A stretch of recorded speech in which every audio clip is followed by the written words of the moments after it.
Hey, my name is Maddie and welcome back to my channel. Today we are going to be talking about how Christian women should dress according to the Bible. So we're going to start off by reading 1 Timothy 2 verses 9 through 10. Likewise, I want women to adorn themselves with proper clothing, modestly and discreetly, not with braided hair and gold or pearls or costly garments, but rather by means of good works, as is proper for women making a claim to godliness. So from this passage, we can see that there are three principles of dress that Paul is instructing women to follow. But before we address them, I first want to mention that when we read these verses, it's easy to think, okay, well, this is how Paul is instructing women to dress when gathering with the church. But I want to read an excerpt from Barnes' notes on the Bible regarding the practical application for these instructions, because I think that he makes a very good point about it. He says, the direction in 1 Timothy 2 verses 9 through 12 therefore is to be understood particularly of the proper deportment of females in the duties of public worship. At the same time, the principles laid down are doubtless such as were intended to apply to them in the other situations of life. For if modest apparel is appropriate in the sanctuary, it is appropriate everywhere. If what is here prohibited in dress is wrong there, it would be difficult to show that it is right elsewhere.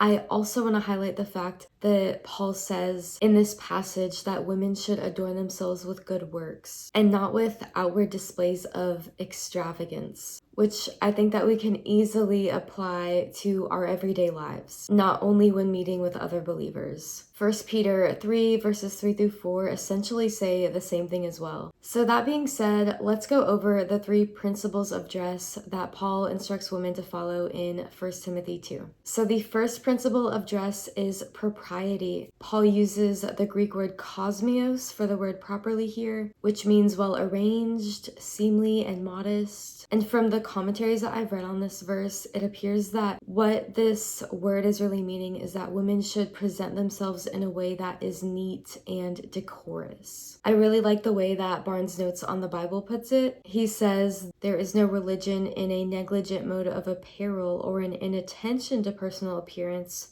any more than there is in wearing gold and pearls. And a female may as truly violate the precepts of her religion by neglecting her personal appearance as by excessive attention to it. And so by properly taking care of ourselves and being good stewards of our body and the belongings that God has blessed us with, we show respect to God, to others, and to ourselves. Next, the second principle that women are instructed to dress by is modesty. And this means something a little different than what we would expect. So the Greek word used here is ahidosi, meaning a sense of shame, modest, and it's also defined as bashfulness. And we are going to focus on this last definition because I think it really puts into perspective what Paul is trying to communicate in this verse. So bashfulness is defined as being reluctant to draw attention to oneself or shy. So essentially, Christian women should avoid dressing or adorning themselves in a way that would draw unnecessary attention to themselves. Throughout history, Christian women have been known for their simple form of dress. And although this might not be beautiful to the world, by dressing more plainly, it prevents our clothing from being a distraction to the true beauty that really comes from within.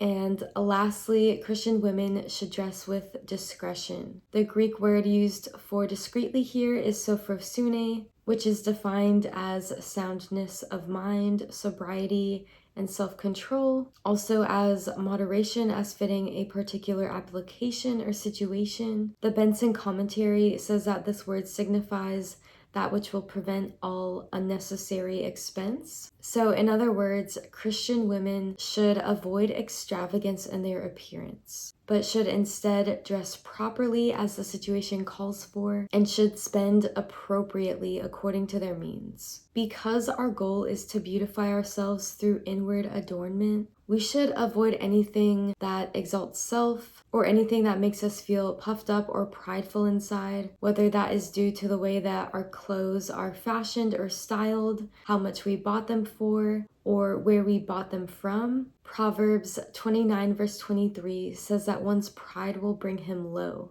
but he who is lowly in spirit will obtain honor. And so next we are going to address what parts of a woman's body should be covered. To answer this, we are going to take a closer look at the Greek word used for clothing in 1 Timothy 2 verse 9. It is the word katastole, and it comes from the two Greek words kata, meaning down, and stole, which was defined as a long flowing robe often worn by the elite. The Benson commentary says that the katastole was a long upper garment that covered the body in every way. It appears that women typically wore this on top of their tunic, which was essentially a long dress. So considering the definition of katastole, I want to share 3 principles of modesty to follow when choosing what to wear. 1, we should seek to fully cover our bodies. So I have a photo here of what Roman women wore in public, including the stola, which was the closest thing that I could find in resemblance to a katastole. They wore an undertunic that had long sleeves underneath the stola and a palla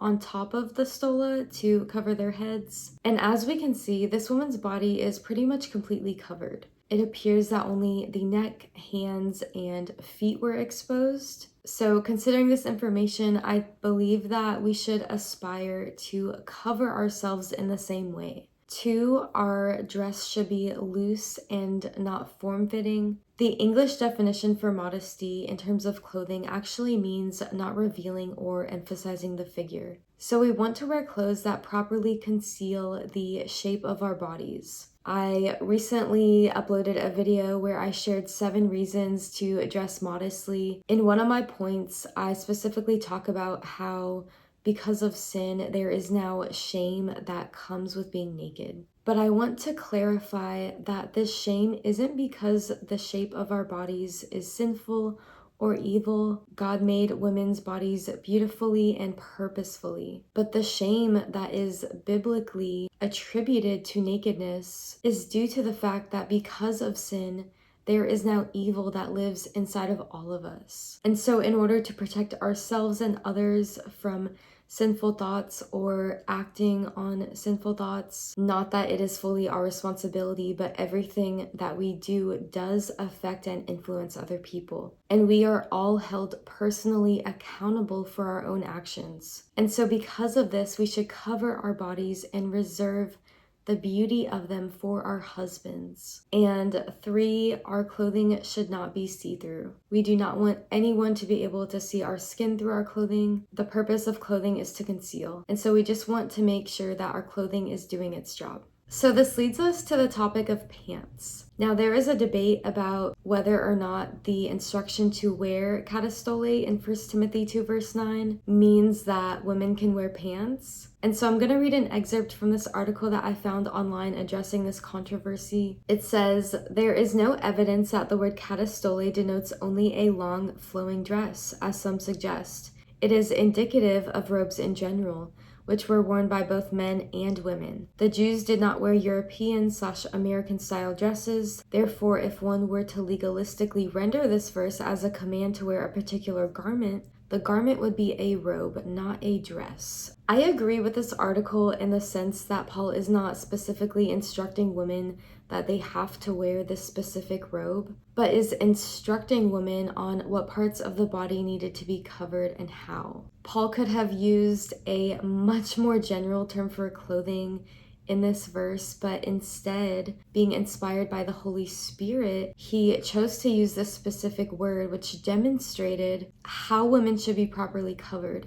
This was the garment that modestly covered women at the time. I want to emphasize again that the katastole was a long, loose-fitting, flowy garment. And pants, even when they are loose, are not loose enough. So let me explain. Biblically, the exposure of a woman's legs is defined as nakedness, as we can see in Isaiah chapter 47, verses 2 through 3, where it says, "Take the millstones and grind flour, remove your veil, strip off the skirt, uncover the leg, cross the rivers. Your nakedness will be uncovered, your shame will also be exposed. I will take vengeance and will not spare anyone." So the Hebrew word used for leg in verse 2 actually refers to the lower part of the woman's leg. It says, quote, of man, specifically lower leg, calf, distinguished from thigh. So surprisingly, this verse is not referring to the upper leg of the woman, even though some translations do